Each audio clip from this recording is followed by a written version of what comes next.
ఈ యొక్క సమయంలో బైబిల్ గ్రంథంలో నుండి ఒక చక్కటి ఆత్మీయ సందేశాన్ని మనం నేర్చుకుందాం. మీకు ముందుగా తెలిపిన విధంగా యేసు చేసిన సూచక్రియలలో వివాదమా విషయం, యేసుక్రీస్తు వారు చేసినటువంటి ఆ సూచక్రియలలో వివాదాలు ఉన్నాయి. ఈరోజు బైబిల్కు విరోధులు బైబిల్ను తప్పు పట్టాలని ఎన్నో విధాలుగా మాట్లాడుతూ ఉన్నారు. ప్రియమైన దేవుడు ఆలోచిద్దాం. యేసుక్రీస్తు వారి యొక్క క్రియలు, ఆయన చేసినటువంటి సూచక క్రియలలో వివాదం ఉందా లేదా విషయం దాగి ఉందా? దేవుడు ఆయన యొక్క మాటలను చదువుకునేటువంటి బోధించేటువంటి బోధకులు సైతం ఏం చెప్పాడంటే, ఎవరైనా వాక్యం చదువుతారు, ఆ చదివిన వాక్యములు ఒకవేళ అర్థం కాకపోతే మిమ్మల్ని అడుగుతారు, లేదా చిక్కుల్లో పెట్టాలని కూడా అడుగుతారు. అలాంటప్పుడు ఏం చేయాలంటే సమాధానము చెప్పడానికి ఎల్లప్పుడూ సిద్ధంగా ఉండండి అని దేవుడు చెప్పాడు. ఒక మాట చదువుకున్నాం పిల్లలు.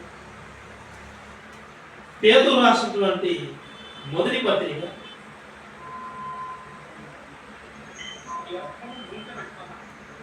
పేతురు రాసిన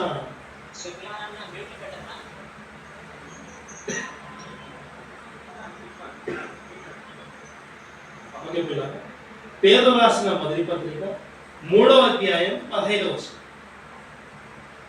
నిర్మలమైన మనస్సాక్షి కలిగిన వారై మీలో ఉన్న నిరీక్షణను గూర్చి మిమ్మును హేతు అడుగు ప్రతి వానికి సాత్వికముతోను భయముతోను సమాధానం చెప్పుటకు ఎల్లప్పుడూ సిద్ధంగా ఉండి.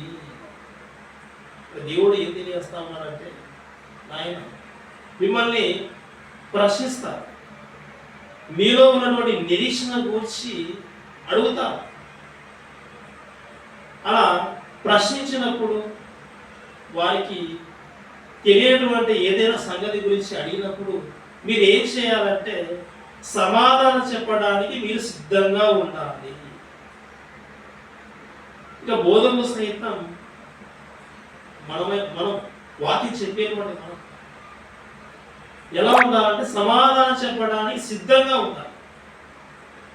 అంటే సమాధానం అనేది బైబిల్లో ఉంటుంది, అది మనం తెలిసి ఉండాలి. అది తెలియాలంటే బైబిల్ గ్రంథమును మనము ధ్యానిస్తూ ఉండాలి. ప్రియమైన దేవుడు చూద్దాం. ఈ సమయంలో యేసు చేసినటువంటి సూచక్రియలలో వివాదాలు ఉన్నాయని కొంతమంది బైబిల్ వ్యతిరేకులు మాట్లాడుతూ ఉన్నారు. అందులో వివాదం ఉందా, అందులో విషయం దాగి ఉందా అనేది మనం ఒకసారి తెలుసుకుందాం. ప్రియమైన దేవుని పిల్లలారా, యేసుక్రీస్తు వారు సూచక్రియలు చేశారు.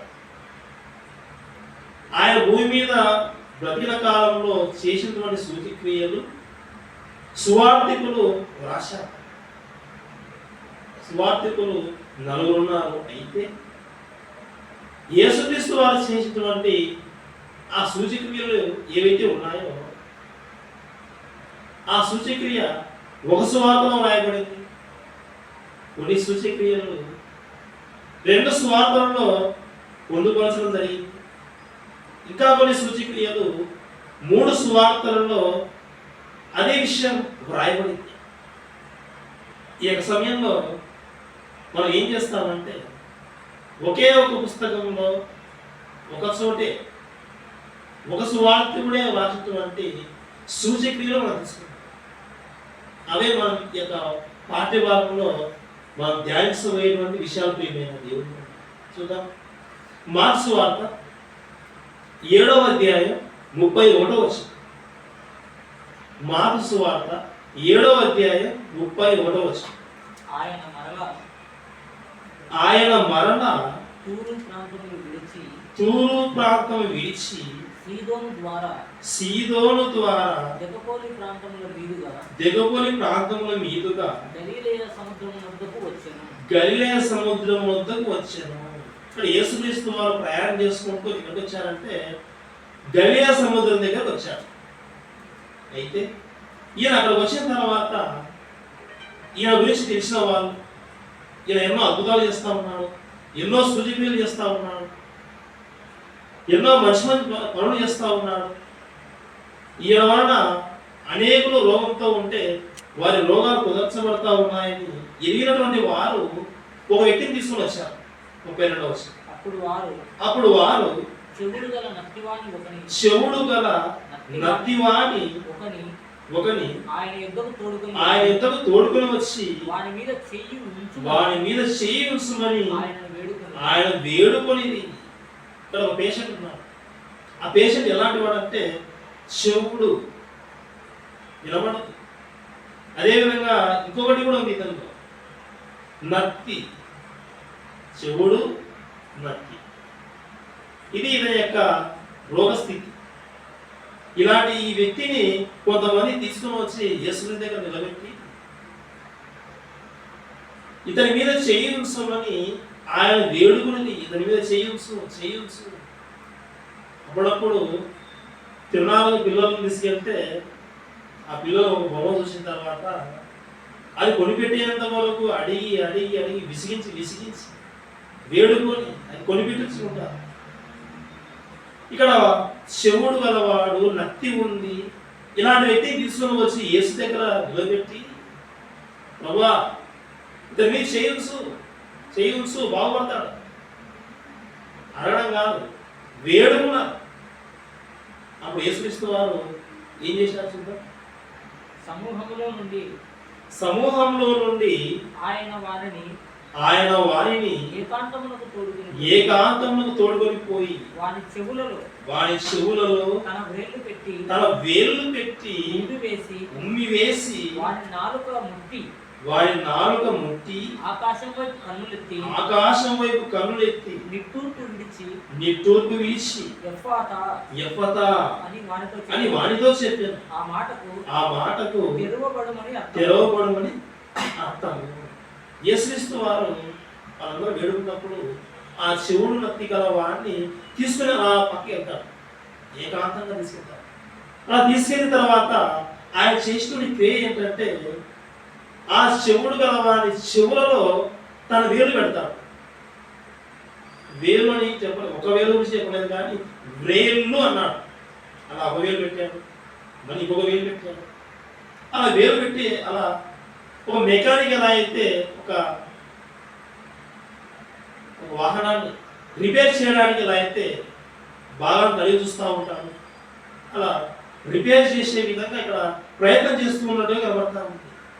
ఆ చెవుడు గల వాడి చెవులో వేలు పెట్టి తర్వాత ఏం చేశాడంటే ఉమ్మి వేసి వాడి నాలుక ముట్టి ఆకాశం వైపు కన్నులెత్తాడు, నిట్టూర్పు విడిచి ఎఫ్ఫతా అని ఆయన పలికాడు.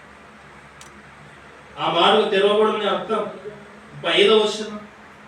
అంతటా వాడి చెవులు తెరవబడిన, వాడి నాలుక నరము సడలి వాడు తీయటగా మాట్లాడుచుండెను. ఇది యేసుక్రీస్తు వారు చేసినటువంటి సూచక్రియ, ఒక అద్భుతమైన క్రియ ఇక్కడ ఉన్నది. అయితే దీన్ని చదివినటువంటి బైబిల్ వ్యతిరేకుడు, బైబిల్ మీద బురద చల్లాలని, యేసుక్రీస్తు వారి యొక్క ఖ్యాతిని తగ్గించాలనేటువంటి ఆలోచనతో వారు ఏం చేశారంటే, యేసుక్రీస్తు వారు బైబిల్లో ఎన్నో చేశారు కదా. చనిపోయిన లాజరు బయటికి రా అంటే వచ్చాడు కదా. ఒక యాయేరు కుమార్తెను యేసుక్రీస్తు వారు స్వస్థపరిచాడు కదా. ఇక చనిపోయేటువంటి ఒక విధవరాలి కుమారుణ్ణి యేసుక్రీస్తు వారు లేపాడు కదా. కుష్ఠరోగిని ముట్టి ఆ కుష్ఠరోగం పోగొట్టే విధంగా స్వస్థత చేశాడు కదా. పక్షవాయువు కలవాని యొక్క ఆ రోగాన్ని కూడా ఆయన ముట్టి బాగు చేశాడు కదా. ఇన్ని చేసినటువంటి ఆయన ఇక్కడేంటి ఇలా ఇలా చేస్తా ఉన్నాం. చెవుడు నత్తి గలవారిని ఒక మాటతో కానీ అలా ప్రార్థన చేసి కానీ అలా ముట్టి అలా సులువుగా స్వస్థత చేయొచ్చు.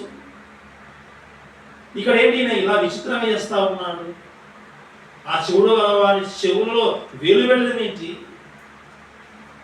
మళ్ళీ ఉమ్మి వేయడం ఏంటి, ఇదంతా ఏదో ఒక రోత పనిలాగా ఉంది, ఒక చదువుకోవడానికి మాకు అసహ్యకరంగా ఉందని, ఈ యొక్క సూచక్రియ మాకు అంతగా నచ్చడం లేదని, ఏదో వివాదం అని మాట్లాడే వాళ్ళు కూడా లేకపోతే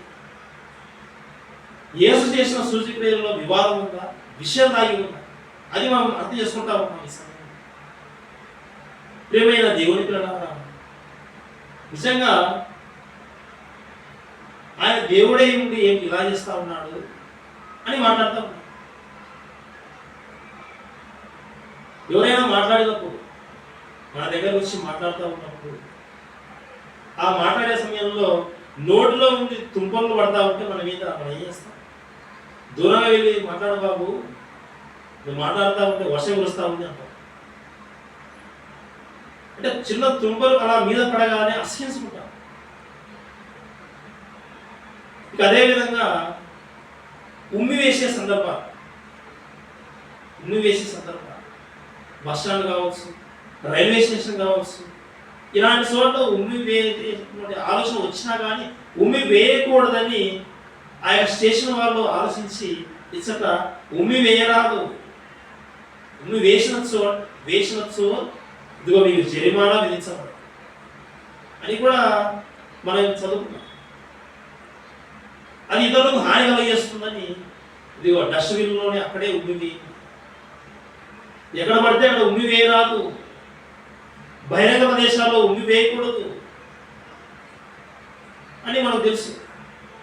అయితే యేసుక్రీస్తు వారు ఆ చెవుడు గల వాడి యొక్క చెవులో వేలు పెట్టి ఉమ్మి వేసి ఆ నాలుగును ముట్టి స్వస్థత చేసి, ఇది ఒక అసహ్యకరమైనటువంటి క్రియగా ఆలోచించి నచ్చడం లేదు, బైబిల్లో ఇలా ఉంది, వివాదం లాంటిది, నా చేస్తా దేవుడే ఉంది అని చీల్చుకునే విధంగా మాట్లాడుతూ ఉన్నాను. ప్రియమైన దేవుని పిల్లలారా,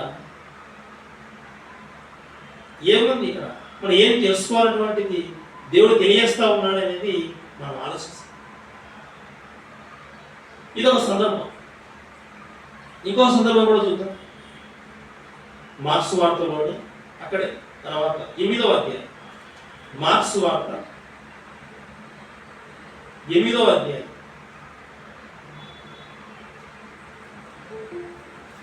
22వ వచనం. మార్క్స్ వార్త 8వ అధ్యాయం 22వ వచనం. అంతలో వారు బెత్సాయిదాకు వచ్చిరి. అప్పుడు అక్కడి వారు ఆయన యుద్ధకు ఒక గుడ్డివాణి తోడుకొని వచ్చి వాని ముట్టవలనని ఆయనను వేడుకొని బాబు ఇతన్ని ముట్టండి, ఈ గుడ్డివాణి ముట్టండి, ఈ గుడ్డివాడు బాగుపడతాడు అని ఆయన వేడుకున్నారు. అప్పుడు ఆయన ఏం చేస్తున్నాడు? 23వ వచనం. ఆయన గుడ్డివాణి చెయ్యి పట్టుకొని ఊరి వెలుపలికి తోడుకొని పోయి వాని కన్నుల మీద ఉమ్మి వేసి వాని మీద చేతులుంచి నీకేమైనాను కనబడుచున్నదా అని వాని అడుగగా వాడు కన్నులెత్తి మనుష్యులు నాకు కనబడుచున్నారు, వారు చెట్ల వలె నుండి నడుచుచున్నట్లుగా నాకు కనబడుచున్నారు. నేను 25వ వచనం కూడా అంతటా ఆయన మరలా తన చేతులు వాని కన్నుల మీద ఉంచగా వాడు తేరి చూచి కుదుర్చబడి సమస్తమును తేటగా చూడసాగిన. 7వ వచనం చదువు. చెవుడు గలవాడు నత్తివాణి బాగు చేయడానికి ఉమ్మేశాడు. సరే, ఆ అధ్యాయంలో వేశాడంటే ఏదో జరిగించాడు. మళ్ళీ 8వ అధ్యాయంలో వచ్చేసరికి మళ్ళీ జరిగించాడు. ఈ మాట ఇలా చదువుకొని ఉమ్మి వేయడం ఏంటి? ఆయన ఉమ్మి వేస్తా ఉన్నప్పుడే అసహించుకుంటాం మనమే. మాట్లాడేటప్పుడు తుమ్మల మీద పడతా ఉంటాను, దూరంగా వెళ్ళిపోతాము. ఇది ఒక అసహ్యకరమైనటువంటి సందర్భంగా కనబడతా ఉంది. 7వ అధ్యాయం చదివా గుండెలు అనుకుంటే 8వ అధ్యాయానికి వచ్చేసరికి ఇక్కడ ఒక గుడ్డివాడి కన్నులు తెరవడానికి ఇక్కడ కూడా కన్నుల మీద ఉమ్మి వేశాడు ఏంటి అని ఇలా మాట్లాడతారు. మనమే ఏదైనా బైబిల్ చదివేటప్పుడు, ఏదైనా పుస్తకాలు చదివేటప్పుడు అలా పేపర్ తీస్తా ఉన్నప్పుడు ఒక్కోసారి ఆ పేపర్ అనేది ఆ చేతి వేలికి అందక రాదు తిప్పడానికి. అప్పుడు మనం ఏం చేస్తామంటే ఆ చేతికి తడి కావాలన్నమాట, నోటులో అలా పెట్టుకొని అలా ఆలోచనతో అలా స్పృశించిన తర్వాత అలా పేపర్ ఓపెన్ చేస్తాం. ఆఫీసులలో ప్రతిసారి పేజీ తిప్పాలంటే అలా నోట్లు ఎన్నిసార్లు నీళ్ళు పెట్టుకుని తిప్పాలి ఆఫీసులో. కాబట్టి పక్కన చిన్న ఒక స్పాంజ్ వాటర్ అందులో పెట్టి ఉంటే అలా వాటితో అలా పేపర్ ఓపెన్ చేయడానికి టేబుల్ మీద ఒక చిన్న వస్తువు ఉంటుంది. ప్రియమైన దేవుని పిల్లలారా, యేసు చేసినటువంటి ఈ సూచక్రియలు చదివిన వారు అర్థం చేసుకోవడం ఏమో కానీ కొద్దిగా బాధాకరంగా ఇలా ఉండడం ఏంటి, దేవుడు ఏంటి, ఆయన ఉమ్మి వేయడం ఏంటి, మాటతో చేయొచ్చు కదా, ప్రార్థన చేసి అలా స్వస్థత చేయొచ్చు కదా అని చెప్పేవాళ్ళు ఎంతోమంది ఉన్నారు. ప్రియమైన దేవుడు, అలా ధరించవచ్చు కదా, ఒక కుష్ఠవాన్ని ముట్టినట్టుగా, లాజరు బయటికి రప్పించినట్టుగా అలా లాజరు బయటికి రమ్మంటే వచ్చేసాడు కదా. గుడ్డివాని కళ్ళు తెరవబడి కాక అంటే తెరవబడతాయి కదా. చెవుడు గలవాడు ఆయన చెవులు తెరవబడి కాకంటే చెవులు తెరవబడతాయి కదా. నాలుక నరం సడలి బాగా మాట్లాడడం కాక అంటే అవుతుంది కదా, అలా చేయొచ్చు కదా, ఏంటి ఇలా చేశాడు, నువ్వు వేశాడు ఏంటి అని ఇలా మాట్లాడుతూ ఉన్నటువంటి సందర్భం. ఇంకో సందర్భం చూసుకుందాం. యోహాను సువార్త 7వ అధ్యాయం, క్షమించండి 9వ అధ్యాయం. యోహాను సువార్త 9వ అధ్యాయం. యోహాను సువార్త 9వ అధ్యాయం. ఇక్కడ కూడా ఉన్నటువంటి సందర్భం, ఇక్కడ కూడా యేసుక్రీస్తు వారు చేసినటువంటి ఒక సూచక్రియ. ఇక్కడ ఉన్నటువంటి వ్యక్తి, ఇతనికి ఉన్నటువంటి రోగం ఏంటంటే యోహాను సువార్త 9వ అధ్యాయం 2వ వచనం. యోహాను సువార్త 9వ అధ్యాయం 2వ వచనం. ఇతనికి ఉన్నటువంటి రోగం స్థితి ఏంటి, ఎలా ఏంటి ఆయన శిష్యులు బోధకుడా వీడు గుడ్డివాడై పుట్టుటకు ఎవడు పాపము చేసెను అంటే ఇతనికి ఉన్నటువంటి రోగం ఏంటి? గుడ్డివాడు, కన్నులు కనబడడం లేదు, చూపు లేదు. యేసుక్రీస్తు వారు చేసినటువంటి సూచక్రియ. 6వ వచనం 7వ వచనం చదువుకుందాం. ఇక్కడ ఆయన ఎలా బాగు చేస్తున్నాడు ఇతన్ని అనేది మనం చూద్దాం. ఆయన ఇట్లు చెప్పి, యోహాను సువార్త 9వ అధ్యాయం 6వ వచనం 7వ వచనం చదువుకుంటా ఉన్నాం. ఆయన ఇట్లు చెప్పి నేల మీద ఉమ్మి వేసి ఉమ్మితో బురద చేసి వారి కన్నుల మీద ఆ బురద పూసి నీవు సిలోయము కోనేటికి వెళ్ళి అందులో కడుగుకొనమని చెప్పాను. సిలోయము అన్న మాటకు పంపబడిన వాడని అర్థము. వాడు వెళ్ళి కడుగుకొని చూపు గలవాడే వచ్చాను. మార్క్స్ వార్తలో 2 సందర్భాలు. యోహాను సువార్తకు వచ్చి ఇక్కడ పుట్టుకతోనే గుడ్డివాడు. ఈ గుడ్డివాని కన్ను తెరవడానికి కూడా యేసుక్రీస్తు వారు నేల మీద ఉమ్మి వేసి బురద చేసి ఆ బురద మన కన్ను మీద పూసి ఇది ఒక కోనేటికి వెళ్ళి కడుక్కోవచ్చు. వాడు వెళ్ళాడు, ఆ కోనేటిలో ఆ శుభ్రం చేసుకున్నాడు. ఇప్పుడు కన్నులు తెరవబడి మరి స్పష్టంగా చూపు కలిగినట్టుగా మనకు కనబడతారు.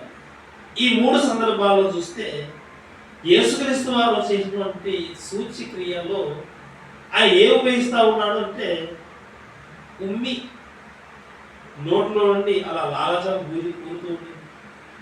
ఆ సమయంలో ఇంకా ఈ యొక్క గొంతు భాగంలో ఉన్నటువంటి ఆ మొత్తాన్ని అలా ఉమ్మి వేసేసి ఆ ఉమ్మితో చెవుడు నత్తి గల వాడిని స్వస్థత చేశాను, గుడ్డివాడిని స్వస్థత చేశాను. ఇలా చేసినప్పుడు ఈ సూచక్రియలు మిగతా సూచక్రియలతో చూసినప్పుడు కొంత ప్రత్యేకంగా కనబడతా ఉన్నప్పుడు ఆలోచనలోకి వచ్చేసి ఇది ఇలా ఉంది, వాటితో ఇది కొద్ది వేరుగా ఉంది, వివాదకరంగా ఉంది, దేవుడే ఉండి ఇలా చేయడం ఏంటి? ఎవరైనా ఒక వ్యక్తి అలా అలా నోట్లో నుండి అలా లాజం నోట్ల మీద అలా కారుతా ఉన్నప్పుడు పక్కన వాళ్ళు చూసి కూడా అసహించుకుంటూ ఉంటారు.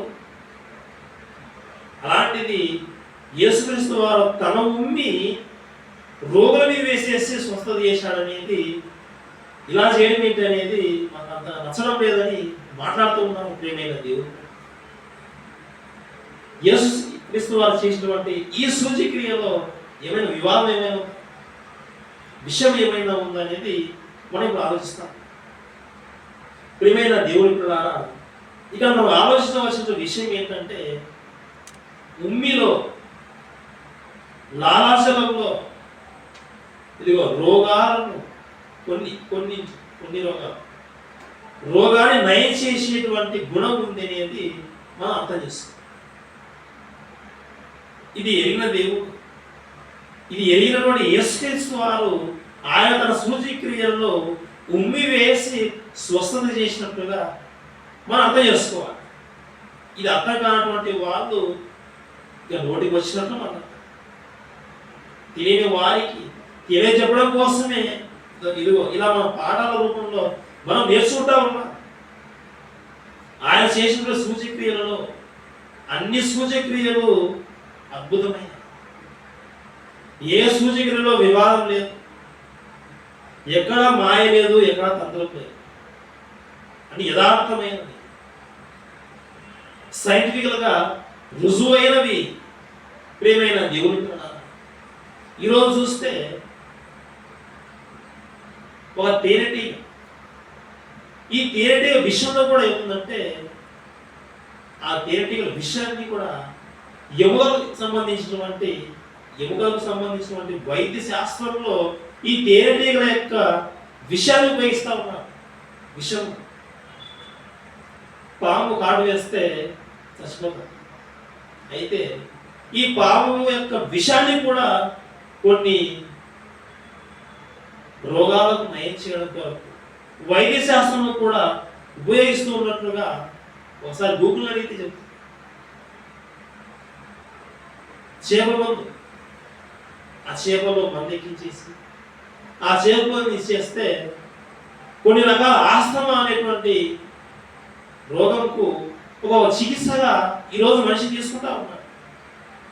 ప్రకృతిలో ఉన్నటువంటి హానికరమైనట్టుగా భావించేటువంటి వాటినే వైద్యంగా ఈరోజు మనిషి తీసుకుంటున్నాడు.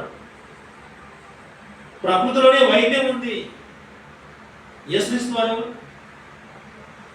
ఆయన గురించి ఒక మాట మనం చదువుకుందాం. తెలిసిన మాట యోహాను సువార్త 1వ అధ్యాయం, యోహాను సువార్త 1వ అధ్యాయం 3వ వచనం. యోహాను సువార్త 1వ అధ్యాయం 3వ వచనం. కలిగి ఉన్నది ఏది ఆయన లేకుండా కలగలేదు. 2వ వచనం చివరిలో సమస్తమును ఆయన మూలంగా కలిగిన ఈ సృష్టి, ఈ ప్రకృతిలో ఉన్నటువంటి మనిషి అనుభవించేటువంటి ఆహార పదార్థాలు కావచ్చు, తన రోగానికి అవసరమైనటువంటి తీసుకునేటువంటి బేసిస్ కావచ్చు, ఇవన్నీ ఈ ప్రకృతిలో ఉన్నాయి. ఈ ప్రకృతి ఇదంతా కలిగింది యేసుక్రీస్తు మూలముగా, ఆయన మూలంగానే కలిగింది. ఆయన మూలంగా కలిగినటువంటి ఈ ప్రకృతిలో వైద్యం దాగి ఉంది. మనిషికి అవసరం అయ్యేటువంటి మెడిసిన్ ఈ ప్రకృతిలో ఉంది, మనకు తెలుసు. అలా యేసుక్రీస్తు వారే ఒక పరమ వైద్యుడుగా, ఒక మెడిసిన్గా ఈరోజు, ఆ రోజు దేవుడే, పరలోకముందు ఉన్న దేవుడే ఒక వైద్యంగా, ఒక మెడిసిన్గా ఈ ప్రపంచానికి అందించారు. మనకందరికీ తండ్రి అయిన దేవుడు ఆయన పరమ వైద్యుడు అయితే, ఆయన ఈ ప్రపంచానికి స్వస్థత కలగడం కోసము ఇచ్చినటువంటి ఒక మెడిసిన్, ఒక ప్రతిరూపం ఎవరంటే యేసుక్రీస్తు వారే.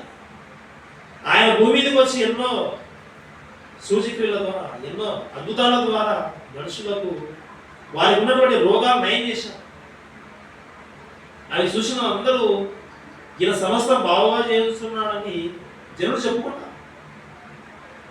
అన్ని రోగాలకు, సర్వ రోగాలకు మరి ఒక నివారణకారి కనబడతా ఉన్నాడు. ప్రియమైన దేవుని కూడా ఒక చక్కటి మెడిసిన్ యేసుక్రీస్తు. ఆయన స్వస్థత చేసేసాడు. ప్రత్యేకంగా ఆలోచిస్తే ఒక మెట్టు పైన, అందరికంటే పైన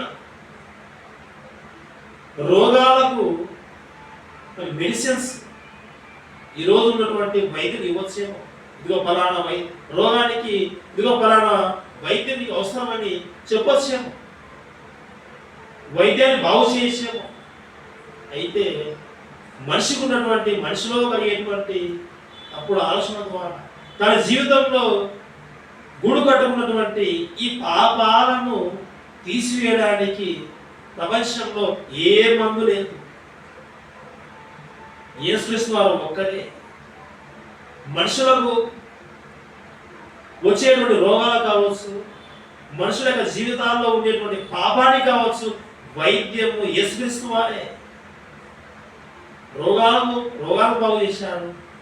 అంతేగా, అన్నిటికంటే ముఖ్యంగా మనిషి రోగంతో ఉండే సావస్యము కానీ మనిషి పాపంతో ఉండి చచ్చిపోకూడదు. మనిషి యొక్క జీవితంలో, తన జీవితంలో ఉండేటువంటి పాపం అనేది అది పోగొట్టుకోవాలి.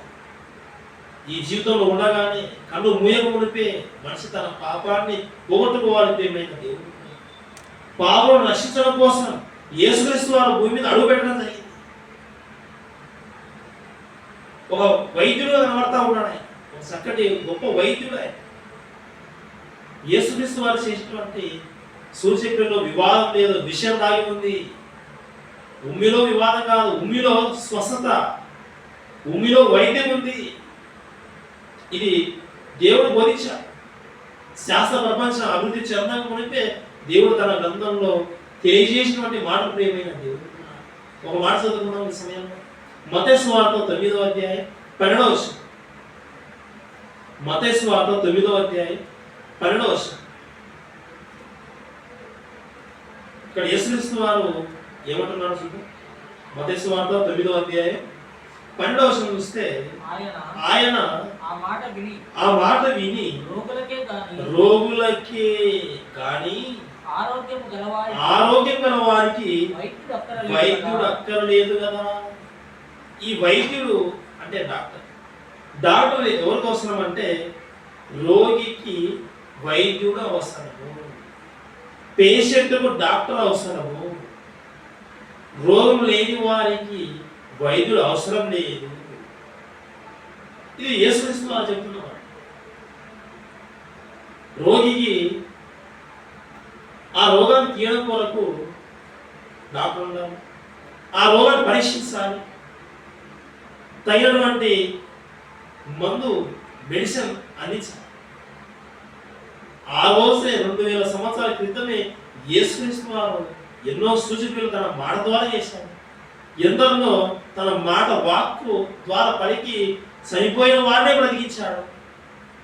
ఇంకా అనేక మంది రోగులను ఆయన ముట్టి స్వస్థత చేశాడు. ఇక ప్రత్యేకంగా మనం చదువుకున్నటువంటి ఈ పాఠ్య భాగంలో ఆయన తనలో నుండి, తన నోటిలో నుండి ఉమ్మి తీసి, ఉమ్మి వేసి, ఉమ్మితో కూడా స్వస్థత చేశాడు. అందులో వైద్యం, స్వస్థత చేసేటువంటి, స్వస్థపరిచేటువంటి గుణం ఉమ్మిలో ఉంది. ఆ రోజు ఆయన ఉమ్మి వేశాడు. అందులోనే కాదు, ఈ రోజు ఉన్నటువంటి ప్రతి మనిషిలో ఉన్నటువంటి లాలాజలంలో ఇదిగో రోగములను నయం చేసినటువంటి ఒక మంచి గుణం. ఇది దేవుడే పెట్టాడు. నోటిలో ఉన్నటువంటి ఏదైనా భాగాల్లో, పళ్ళ చిగుర్లలో ఏదైనా రక్తం కారినప్పుడు లోపల ఉన్నటువంటి ఆ లాలాజలమే అక్కడ వైద్యం చేస్తుంది, స్వస్థత చేస్తుంది నోటిలో భాగాలకి. ప్రియమైన దేవుడు, యేసుక్రీస్తు వారు చేసినటువంటి సూచక్రియల్లో ఆయన ఉమ్మి వేసి చేయడం జరిగింది. ఇక్కడ ఇందులో వివాదం లేదు కానీ ఒక విషయం చెప్పారు ఆయన. ఇందులో ఏముందంటే ఒక చక్కటి మంచి గుణం ఉంది, ఉమ్మిలో మంచి లక్షణ గుణం ఉంది, రోగంలో నయం చేసినటువంటి గుణం ఉంది. ఈ లాలాజలం అనేది కూడా ఒక మంచి మెడిసిన్ అనేది దేవుడు బైబిల్ ద్వారా తెలియజేసినట్టుగా మనకు కనబడతా ఉంది. నిజంగా చాలా అద్భుతం.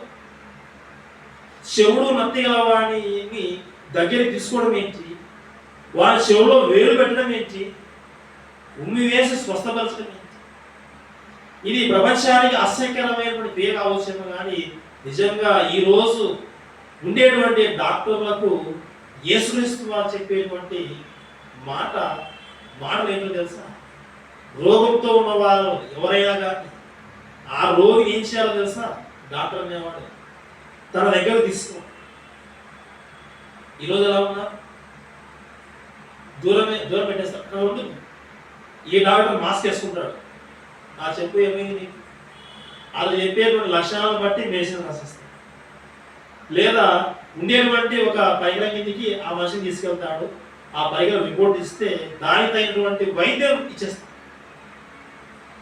అలా చేస్తాడు. కానీ ఏ డాక్టర్ అయినా సరే వచ్చినటువంటి రోగిని తన దగ్గర తీసుకొని రోగిని చీదరించుకోకుండా అక్కున చేర్చుకొని ఆ రోగాన్ని నయం చేయడం కొరకు ప్రయత్నిస్తాడు. చాలా తక్కువ, రేర్ కేసెస్. రోగిని ముట్టాలి, ఆ రోగికి ఉన్నటువంటి రోగాన్ని తీసేయాలి, ఇలా చేయాలి. యేసుక్రీస్తు అదే చేశాడు. చెవుడు నత్తి గల వాడిని పిలిచాడు, ఏకాంతంగా తీసుకెళ్ళాడు. తన చేతి వేళ్ళు ఏ పాపంలో ఏమిటో ఒక పరిశుద్ధుడు, ఒక పాపిగా ఉన్నటువంటి ఒక రోగంతో వచ్చిన ఒక వ్యక్తిని నేను ముట్టుకోవడం ఏంటి, అతని చెవుల్లో వేలు పెట్టడం ఏంటని ఆయన ఏమైనా అనుకున్నాడు? లేదు, అనుకోలేదు. ఆయనలో ఉన్నటువంటి తగ్గిన స్వభావం వాడి చెవుల్లో వేలు పెట్టి ఉమ్మి వేసి స్వస్థత చేశాడు. ప్రేమైన దేవుడు అంటే వైద్యుడు అనేవాడు రోగిని దగ్గర తీసుకోవాలి, ఆ రోగిని తాకి స్వస్థత చేయాలి, మెడిసిన్స్ అందించాలి. ఒక సందర్భంలో మీకు తెలుసు, మత్తయి సువార్త 8వ అధ్యాయం, ఒక కుష్ఠరోగి వస్తాడు. ప్రభువా నీకు ఇష్టమైతే ఈ రోగాన్ని తీసి.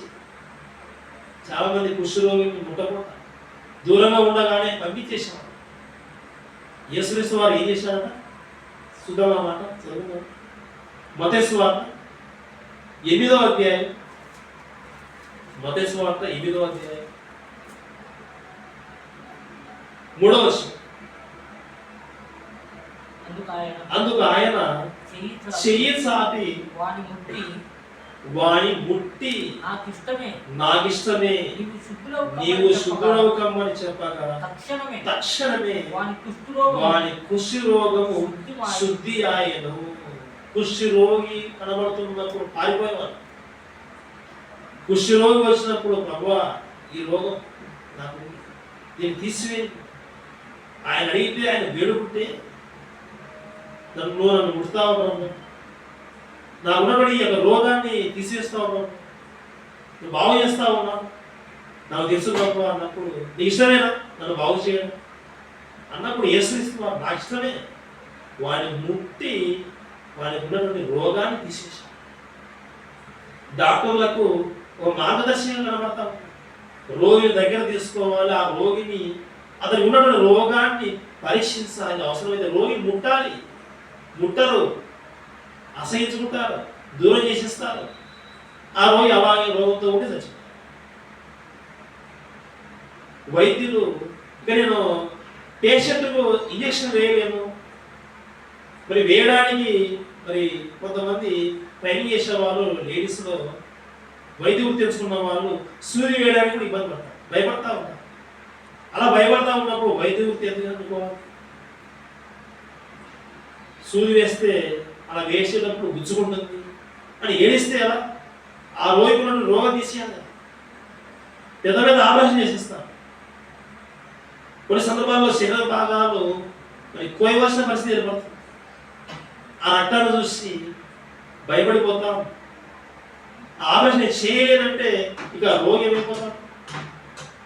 ప్రేమైన దేవుడు రోగిని ముట్టాలి, అది ఉన్నటువంటి రోగాన్ని తీసివేయాలి. డాక్టర్లకే ఒక డాక్టర్గా, ఒక మార్గదర్శకుడుగా యేసుక్రీస్తు వారు తెలియజేస్తున్నట్టుగా మనకు కనబడతాం. రోగికి వైద్యుడు అవసరం. ఓకే పిల్లలు, ఇంకొక మాట చదువుకుంటాం. ఇర్మియా గ్రంథం 8వ అధ్యాయం 22వ వచనం. ఇర్మియా గ్రంథం 8వ అధ్యాయం 22వ వచనం. ఇర్మియా గ్రంథం 8వ అధ్యాయం. గిలాదులో ఏమీ లేదా, గిలాదులో గుగ్గిలము ఏమీ లేదా, అక్కడ ఏ వైద్యుడు లేడా, నా జనులకు స్వస్థత ఎందుకు కలగకపోతున్నది. గిలాదులో గుగ్గిలం ఏమి లేదా, మెడిసిన్స్ లేవా, అక్కడ ఏ వైద్యుడు లేడా, డాక్టర్ లేడా, నా జనులకు ఎందుకు స్వస్థత కలగకపోతున్నది. రోగికి మందు అవసరం. రోగికి ఆ రోగి ఉన్నటువంటి ఆ రోగం ఏదైతే ఉందో దాన్ని పరీక్షించి చక్కగా మెడిసిన్ అందించే విధంగా ఒక వైద్యుడు అవసరం. పాత నిబంధనలో దేవుడు అది చెప్తా ఉన్నాడు. మెడిసిన్ లేదా, డాక్టర్ లేడా, కదా నా జనులకు ఎందుకు స్వస్థత లేదు, ఎందుకు కలగబోతున్నది. ప్రియమైన దేవుని పిల్లలారా, యేసుక్రీస్తు వారు చేసిన సూచిక భూమి మీద శరీరంలో ఉన్నటువంటి అస్వస్థత ఏదైతే ఉందో వాటన్నింటికీ ఒక గొప్ప వైద్యుడుగా ఆయన మాట ద్వారా బ్రతికించాడు. రోగులను ముట్టి స్వస్థ చేశాడు. ఒక గొప్ప వైద్యుడుగా కనబడతా ఉన్నాడు. ఒక గొప్ప మెడిసిన్గా ఒక మానవ ఆకార రూపంలో ఆయన మనకు కనబడతా ఉన్నాడు. రోగాలు తీసివేయడమే కాదు, ప్రపంచ మానవాళి భారం మోసుకుంటున్నటువంటి యొక్క పాప భారమును తీసివేయడం కొరకే యేసుక్రీస్తు వారు పరలోకం నుండి ఈ భూలోకానికి దిగి వచ్చాడు. మన కోసం వచ్చాడు. మన యొక్క ఆత్మను రక్షించడం కోసం, ఆత్మకు ఉండేటువంటి కల్మషం తీసివేయడం కొరకు ఆయన వచ్చాడు. ప్రేమైన దేవుడు మన కోసమే వచ్చాడు. మనని బాగు చేయడం కోసం వచ్చాడు. యేసుక్రీస్తు వారు ఆయన మనిషి వెళ్ళిపోయిన తర్వాత అపోస్తలుడైన పౌలు స్వార్థ భారము మోసుకునే తన జీవితంలో ఎక్కువగా స్వార్థ చేస్తూ వెళ్ళిపోయాడు. ఆయన వెళ్ళేటువంటి స్వార్థ పనిలో ఆయనతో పాటు కూడా ఒక డాక్టర్ ఉన్నాడు, తెలిసి లూకా. కొలస్సీయులకు రాసిన పత్రిక చదువుకున్న ఒక మాట. కొలస్సీయులకు రాసిన పత్రిక 4వ అధ్యాయం 14వ వచనం.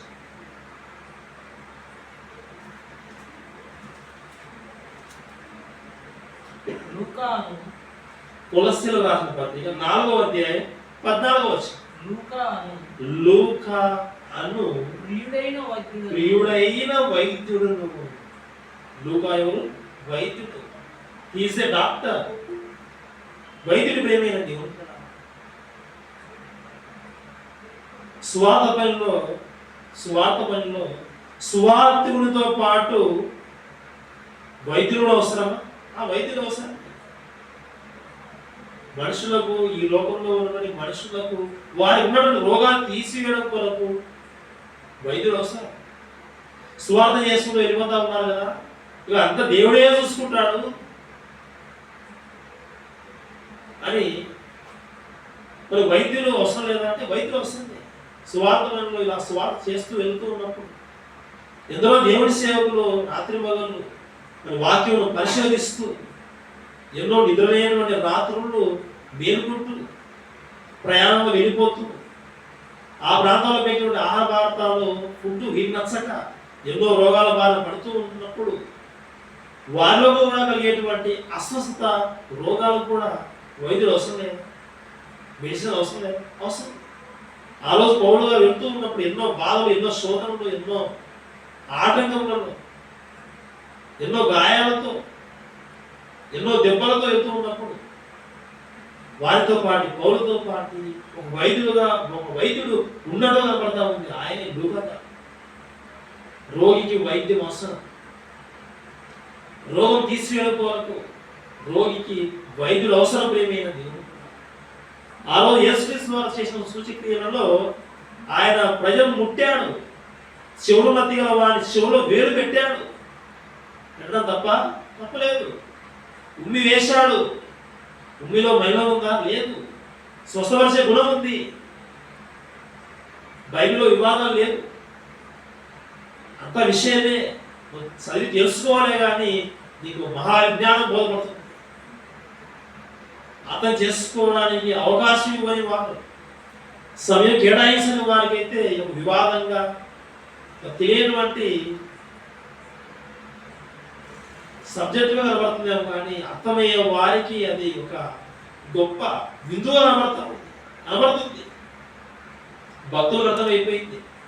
దేవా, నీ యొక్క వాక్యం విలువైనది, తేనె కంటే జుట్టు తేనెదార కంటే మధురమైనది చెప్పారు. ఇదిగో క్రోవు మీద దొరికినట్టు, ఇదిగో ఈ మాటల కోసం నేను ఆశపడతా ఉన్నాను, నా ప్రాణం ఆశపడతా ఉంది అని భక్తులు చెప్పిన మాటలు మనకు తెలియండి కాదు.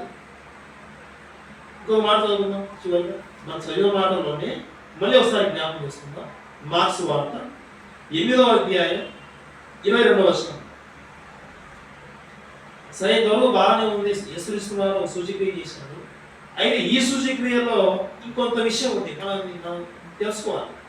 మార్క్స్ వార్త 8వ అధ్యాయం 22వ వచనంలో చేసినటువంటి సూచక్రియ ఒకసారి మనం జ్ఞాపకం చేసుకుంటే, ఇక్కడ ఉన్నటువంటి పేషెంట్ ఎలాంటి వాడు ఒకసారి చూడండి. మార్క్స్ వార్త 8వ అధ్యాయం 22వ వచనంలో ఉన్నటువంటి 22వ వచనంలో ఉన్న పేషెంట్ ఆయన స్థితి ఏంటంటే గుడ్డివాడు. ఈ గుడ్డివాడిని బాగు చేయడానికి యేసుక్రీస్తు వారు ఊరు వెలుపలకు తీసుకుని వెళ్ళి 23వ వచనంలో ఊరి వెలుపలకు తీసుకుని పోయి వాడి కన్నుల మీద ఉమ్మి వేసి వాడి మీద చేతులు ఉంచి నీకేమైనా కనబడుతున్నది అనగా అది అంటున్నాడు. 24వ వచనం, వాడి కన్నులు ఎత్తి మనుషులు నాకు కనబడుతున్నారు, వారి చెట్ల వలె నుండి నడుస్తున్నట్లుగా నాకు కనబడుతున్నారని అన్నాడు. 25వ వచనం, అంతటా ఆయన మరలా తన చేతులు వాడి కన్నుల మీద ఉంచగా వాడు తేరి చూసి కుదర్చబడి సమస్తమును తేటగా చూడసాగాడు. ఈ మాట చూస్తే, ఇక్కడ ఉన్న విషయం చూస్తే, గుడ్డివాడి కన్నులు తెరవడానికి ఆయన కన్నుల మీద ఉమ్మి వేశాడు. ఓకే, బాగానే ఉంది. ఓసారి చేశాడు కదా, అతనికి ఒకేసారి స్వస్థత అయిపోయిందా, జరిగిందా అంటే అతను అడిగితే మనుషులు చెట్ల వలె కనబడతా ఉన్నారు అన్నాడు. ఆయన మరలా తన చేతులు అతని మీద వేసిన తర్వాత సంపూర్తిగా అతని కన్నులు బాగా కనబడ్డాయి. ఏంటి ఇలా చేశాడు? ఇక్కడ ఒకసారి ఉమ్మేసిన తర్వాత కన్నులు మరి ముట్టిన తర్వాత బాగా అయిపోవాలి కదా. మళ్ళీ రెండోసారి ఎందుకు జరిగింది అంటే స్వస్థత ఒకేసారి చెడగా జరగలేదు కానీ కొంత దఫాగా జరిగినట్టు కనబడతారు. ఇందులో ఏముంది విషయం? సింపుల్.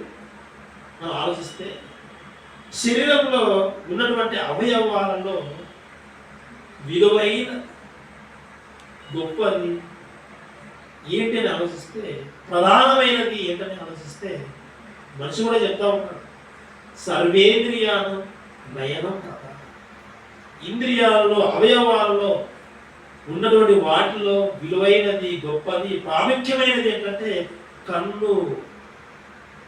కన్ను చాలా గొప్పది, విలువైనది, ప్రధానమైనది. ఈ కన్నులు పోతే ఇక తడివి చూడవలసిందే. మన జీవితంలో గమ్యాన్ని చేరుకోలేదు, వెళ్ళలేదు. ఒకరికి సహాయం కావాలి. కన్నులు ప్రధానమైనది. ఈ కన్నులకు స్వస్థత చేస్తూ యేసుక్రీస్తు వారు ఆయన చేసిన సూచక్రియల్లో మనకు బోధిస్తూ ఉన్నటువంటి విషయం ఏంటంటే, వారి కన్నుల మీద ఉమ్మి వేసిన తర్వాత అతని ముట్టిన తర్వాత ఒకసారి అతని కన్నులు కనబడతా ఉన్నాయి. అయితే మనుషులు చెట్ల వలే కనబడ్డా, అలా నడుస్తూ వస్తున్నట్టు కనబడతాం. తర్వాత మరలా చేతులు వేసిన తర్వాత స్వస్థత అప్పుడు సంపూర్తిగా బావుగా అయినట్టు అతను చూసినట్టు కనబడతావు. అంటే యేసుక్రీస్తు వారు చెబుతున్నటువంటి విషయం ఏంటంటే కన్ను ప్రధానమైనది. ఈ ప్రధానమైన కన్నుకు ఆపరేషన్ చేయడం కూడా మరి చాలా గొప్పది. మిగిలినటువంటి రోగాలలో అవయవాలకు అస్వస్థత కలిగితే నయం చేయొచ్చు, కానీ ఈ కన్ను కూడా చేయొచ్చు, కానీ కొంచెం ఆలస్యం అవుతుంది అనేది మనం అర్థం చేసుకోవాలి. ప్రధానమైన కన్ను కొంచెం ఆలస్యం అవుతుంది, దఫాలుగా కన్ను మరి బాగుపడుతుంది అనేది మనం అర్థం చేసుకోవాల్సిన విషయం ప్రియమైన దేవుడు. ఇలా అర్థం చేసుకుంటే దేవుని యొక్క మాటలకు మనం హృదయాన్ని అంకితం చేసి అర్థం చేసుకుంటే, బైబిల్ పరిశీలిస్తే అందులో ఉన్నటువంటి దాగిన విషయం ఏదైతే ఉందో అది మనకు అర్థమవుతుంది. అంతేకాని దేవుడు రాయించిన బైబిల్ గ్రంథంలో వివాదములు అనేవి లేవు. యేసుక్రీస్తు వారు చేసిన సూచక్రియలలో అన్నింటిలో ప్రాముఖ్యమైనటువంటి విషయాలే దాగి ఉన్నాయి తప్ప ఎలాంటి వివాదం లేవు. బైబిల్ గ్రంథం అంతా చదువుకుంటూ వెళ్ళిపోతే ఈరోజు శాస్త్ర ప్రపంచానికి ఎన్నో శాస్త్రాలు ఉన్నాయి. అందులో ఉన్నటువంటి ఎన్నో శాస్త్రాలకు మూలాతీతమైనటువంటి సందర్భాలు బైబిల్లో రాయబడ్డాయి. ఇవి చదువుకుంటే ఇందులో ఉన్నటువంటి విజ్ఞానం బోధపడితే నిజంగా అందరికంటే గొప్పవాళ్ళు. దేవుని యొక్క మహాత్మ్యం ఏంటో మనకు అర్థమవుతుంది. ప్రేమైన దేవుని యేసుక్రీస్తు వారి యొక్క సూచక్రియలో వివాదం ఉందా, విషయం ఉందా అంటే యేసుక్రీస్తు వారి యొక్క సూచక్రియలలో ఆయన చేసినటువంటి క్రియలో వివాదం లేదు, కానీ మనం అపార్థం చేసుకోవడానికి సందర్భాలు లేవు, కానీ ఒక మంచి విషయం అనేది దాగి ఉందనేది మనం అర్థం చేసుకుంటూ ఉన్నాం. ఈ యొక్క పాఠం, ఈ యొక్క సందర్భాలు మీకు అర్థమయ్యాయని ఆశిస్తూ ఉన్న పిల్లలు మనమందరం ఈ ప్రార్థనలో ఏకీవించి ఒక చిన్న ప్రార్థన చేసుకొని ముందుకు వెళ్ళిపోదాం. అందరూ ప్రార్థనలో ఏకీవించవలసిందిగా ప్రేమతో తెలియజేస్తున్నాం. ఓకే పిల్లలు, ప్రార్థన. మహోన్నతుడు అయిన మా యొక్క తండ్రి, నీ యొక్క పరిశుద్ధమైన ఉన్నతమైన నామం బట్టి నీ యొక్క ప్రియకుమారుడు మా రక్షకుడు యేసుక్రీస్తు ద్వారా కృతజ్ఞతలు తెలియజేసుకుంటున్నాం. నాయన, ఇదిగో తండ్రి, మీరు రాయించినటువంటి జీవగ్రంథంలో ఉంది కొన్ని విషయాలు తండ్రి జ్ఞాపకం చేసుకున్నాం. ఈ పిల్లలను ఆయన జ్ఞాపకం చేశాం. ఆయన నీ కుమారుడు తండ్రి యేసుక్రీస్తు వారిని మీరు ఈ లోకానికి పంపించారు. ఎన్నో సూచక్రియలు చేశారు. ఆయన ఎందరో జీవితాలు తండ్రి రోగాలతో ఉన్నటువంటి వారిని స్వస్థత చేసి వారి యొక్క జీవితాల్లో వెలుగులు నింపారు. ఆయన అన్నిటికంటే ముఖ్యంగా ప్రపంచ మానవాళికి ఉన్నటువంటి రోగం, పాపం అనేటువంటి రోగం, దీనికి మందు ఈ ప్రేగుమాడిని యేసుక్రీస్తు వారు ఆయన శిలువలో కాల్చిన రక్తం, యేసు రక్తం ప్రతి పాపం నుండి మనుషులను పవిత్రంగా చేస్తుందని మీ యొక్క వాక్యం తెలియచారు. ఈ యొక్క లోకానికి ఒక గొప్ప వైద్యుడుగా ఈ లోకానికి ఈ కుమారుని పంపించారు. ఒక చక్కటి వైద్యం తండ్రి సిద్ధపరచబడి ఉంది. ప్రజలు గ్రహించి తెలుసుకోవడమే దీని ఎంతో రావడమే ఆయన ఆశ. ఇదిగో తండ్రి, అల్పులము, అయోగ్యము, అనీతిమంతమైనటువంటి మమ్ములను ఆయన మీరే ప్రేమించి కృప చూపి